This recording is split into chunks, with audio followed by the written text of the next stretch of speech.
मराठी नववर्ष अर्थातच गुढीपाडव्याच्या मुहूर्ताचं औचित्य साधत नाशिकच्या कळवण तालुक्यातील बळीराजानं आपल्या माती आणि बैलाचं मनोभावे पूजन आणि औक्षण केलं। शेतीच्या नव्या हंगामाच्या कामाची सुरुवात केली आहे। नवीन वर्षात भरभरून शेती पिकं बळीराजाची भरभराट होऊ दे अशीच मनोकामना त्यांनी व्यक्त केली आहे। खरं तर भारतीय प्रत्येक सण जे असतात त्यांचं कुठे ना कुठे जे कनेक्शन असतं ते शेतीशी असतं आणि आता रब्बी हंगामातील कापणीचा हंगाम सुरू झालाय आणि तोच म्हणजे गुढीपाडवा। आणि आता थेट आपण जातोय डोंबिवलीमध्ये।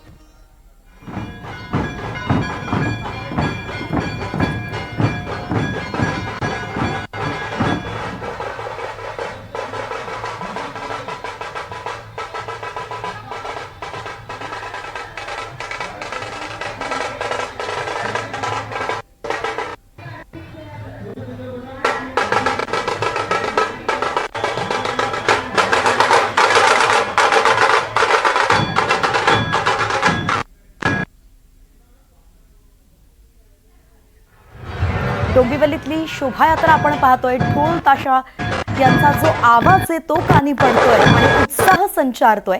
त्याचनुसार मोठ्या संख्येने अगदी तरुण जे आहेत, लहान थोर जे आहेत या शोभायात्रांमध्ये सहभागी झाल्याचं आपण पाहतोय। अगदी चिमुकल्यांपासून ते 82-85 वर्षांच्या आजी सुद्धा या शोभायात्रांमध्ये आपल्याला पाहायला मिळतात आणि हाच तो उत्साह असतो नवीन वर्षाचा, मराठी सणांचा आणि संस्कृतीच्या जागराचा।